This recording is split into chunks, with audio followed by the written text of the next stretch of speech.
Welcome to the deep dive. We're jumping right in today, looking at some source material that really pushes the boundaries, exploring things like consciousness, maybe even telepathy, and how some non-speaking individuals communicate. Yeah, our mission today is to walk you through a really um, remarkable case study. It focuses on a mother, Manisha, and her son, Aquil. Now, Aquil has autism and he communicates using typing, and their experiences point towards something. Well, something Manisha calls shared consciousness. And the sources immediately highlight this real tension, right? This conflict. Mm. You've got the scientific side, people like the neuroscientist Dr. Diane Hennessy Powell, pushing for really rigorous, controlled testing. Needs to be scientific. Absolutely. Science demands that skepticism, that hard evidence, repeatable results. You need those no-touch tests to even start considering these phenomena seriously. But then on the other side, you have the human side. Parents like Manisha. They're not just curious. They have this urgent need for answers, for ways to empower their kid. They need to understand how this communication actually works. Exactly. And the real difficult part, as the source points out, is that because this whole topic is so controversial, so taboo, really, getting the funding for the kind of research needed, it's incredibly difficult, almost impossible sometimes. Right. And in the middle of all this is Aquil. He was diagnosed with autism very young, 18 months old, and he was nonverbal for years. I mean, doctors told Manisha he'd likely never speak. Yeah, basically written off in some ways. But today, he's in college. He wants to study plant medicine. It's just an incredible turnaround. It's a huge leap, and the sources say it really starts when he's about 11. That's when he encounters supported typing at a new school. Now, this is also known sometimes as facilitated communication, or, importantly for this discussion, S2C spelling to communicate. And it's super controversial. Oh, absolutely. And the controversy, it all boils down to the supported part. The criticism is that any physical support, even if it's just light touch on the wrist or forearm, elbow, even the shoulder, that the facilitator might be, unconsciously guiding the hand. So the words aren't really the students. That's the fear, yeah, that it's the facilitator's thoughts coming through, not the person trying to communicate. But for Manisha, this was different. Professionals had told her for a decade. Aquil didn't even know his letters. But she made this, fundamental choice. She decided to presume competence. She ignored the expert advice and just tried typing with him herself, alone. Which took incredible faith, really. It did, and it worked. That presumption paid off. He started typing, and eventually he learned to type completely independently. No physical support needed at all. He types into an iPad or computer entirely on his own. And that is the key point here, that independence takes it out of the realm of standard facilitated communication debates and into something else, something potentially testable. And the very first thing he communicated once he was independent, it was just staggering. It revealed this really deep mind-body disconnect. He typed, "I cannot see my body and my mind." Wow. Just imagine that, living like that, disconnected internally for so long. It really makes you rethink everything, doesn't it? All the behaviors Manisha might have seen before, suddenly they have a different potential explanation. Totally. It wasn't about intelligence or defiance, maybe, Yeah. but this fundamental lack of sensory awareness of his own body. So Manisha started teaching him, touching each finger, his hand, saying, "This is your finger, this moves." Helping him connect the physical reality to his internal state. Right. And he got it. He realized his body does move, even though he still apparently feels the body in his mind doesn't move. But he made that connection. And once that bridge was built, well, things got even more extraordinary, didn't they? Because the connection seemed to go beyond just his own body or the room he was in. This is where the idea of telepathy really enters the picture for Manisha. She started getting this feeling Aquil was, like reading her mind when he was away at school. How so? Well, she'd be out running errands, maybe go to Walmart, then Target. Later, Aquil would type out that exact sequence Walmart Target, even though she hadn't told him anything about her day. Okay, that's pretty specific and hard to explain through normal means. Exactly.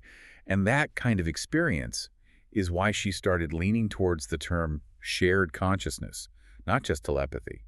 She looked into the spelling community, heard these theories, ideas that maybe their thoughts, their consciousness fields somehow become identical. Right, not just sending a message from A to B, but something more integrated, like the idea that the non-speaker is borrowing the other person's mental blackboard or using the mother's cognitive hardware. Those are the kind of concepts she encountered. It suggests a much deeper merging, doesn't it? Yeah. And there were other anecdotes suggesting this connection worked over distance, even in silence. Like she was watching a movie downstairs. Okay. In the basement, about an athlete, an Olympian, who'd lost a leg. Aquil was upstairs. She's up later, hasn't mentioned the movie at all. He already knows. He types something like, yes, I know he doesn't have a leg, and he's in the Olympics. Wow. Okay, so distance, silence. Information is still getting through somehow. There was another one, too. She's reading a book. Alone, in a different room entirely. She'd do pause and just think a question about the book, like, where was the character from? Just thinking it, not saying it aloud. Just thinking it. And Aquil, in the other room, could type the correct answer for the book she was reading. That's pushing the boundaries of what we typically think is possible, for sure. It's no wonder these experiences made an impact on people who saw them. Yeah, the source material mentions that when Dr. Diane Powell did some initial testing, the author Deepak Chopra was actually there, witnessing it. Oh, really? Chopra? Yeah. And apparently he was so kind of shaken or flustered by what he observed that he left his briefcase, his glasses, even his phone behind when he left. That definitely suggests something unusual was happening. It makes sense, then, that given Aquil could type completely independently, he became a prime candidate for more rigorous, no-touch testing, the kind science demands. Exactly. They needed to rule out any possibility of cues, conscious or unconscious. And they did conduct those tests. Okay, let's talk about those. The first one sounds like it was designed to test the timing, the immediacy of it all, the calculator test. Yeah, this was pretty clever. The host doing the testing, or sometimes Manisha, would type a really long multiplication problem into a calculator, like, 10,315,974 times 4. Big numbers. Okay, complex calculation. Right. And crucially, the calculator screen was hidden from Aquil, facing away completely. So no visual cue possible. None. And the key thing Manisha noted was the timing. She apparently pointed to her head, then to Aquil, and said, the moment it comes here, it goes there. As soon as the answer popped up on the hidden screen, He typed it. he typed a whole 8-digit answer. 44,126,388. Just like that.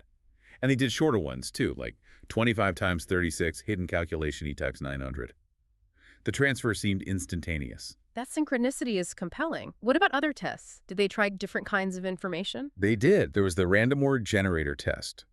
This one was designed specifically to eliminate any lingering doubt about physical cueing or visual information.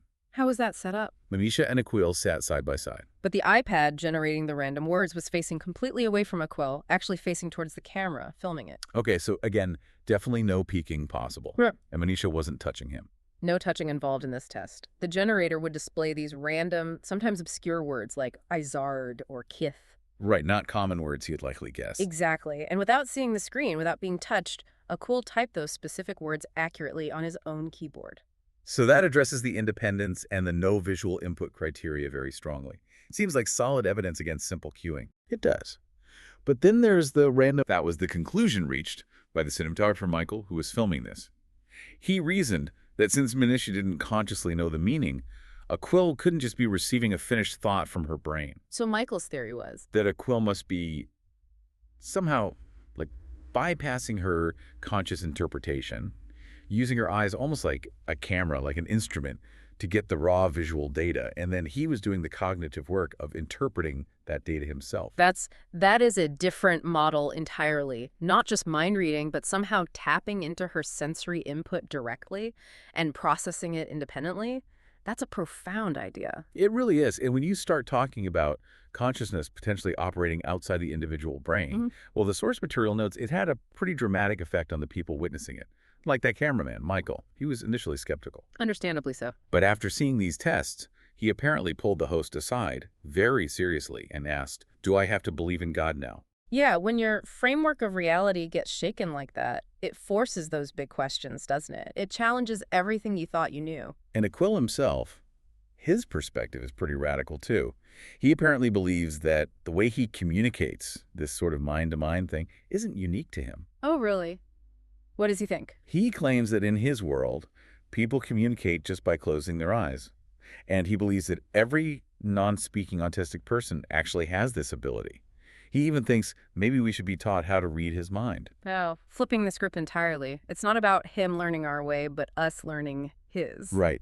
And for Manisha, while the phenomena are fascinating, her ultimate goal, she says, isn't necessarily proving psychic powers. It's simpler, maybe harder. Acceptance. Acceptance of Aquil and others like him as they are. Yeah. She worries that society just looks at the outward behaviors, judges non-speaking individuals by those, and then tries to, fix them instead of seeing their skills. Like, Aquil is apparently really good with computer graphics and coding. Those are real talents being overlooked. It's a call to look beyond the surface, to presume competence like she did, and find ways to connect on their terms too. Exactly. Aquil himself touched something about this, about society needing to meet them halfway. It was something like, not to think they have to show, but this is not easy.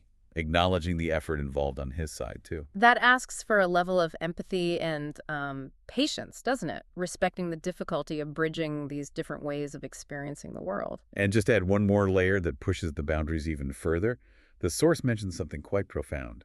Aquil has apparently delivered messages from deceased ancestors. Deceased relatives. Yeah, messages that Manisha later checked and confirmed were accurate, things Aquil couldn't have known conventionally.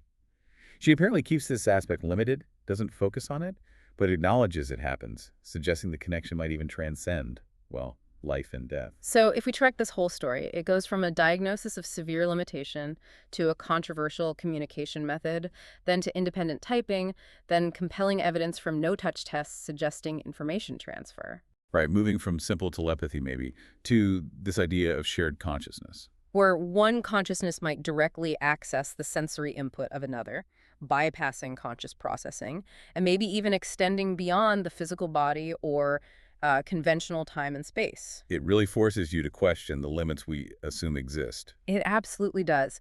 The core question that Aquil's experiences, as documented in these sources, really puts on the table is, are we looking at proof that consciousness isn't strictly confined by our physical brains, or by space, or even time? And if that's even a possibility, it fundamentally challenges a purely materialist view of science.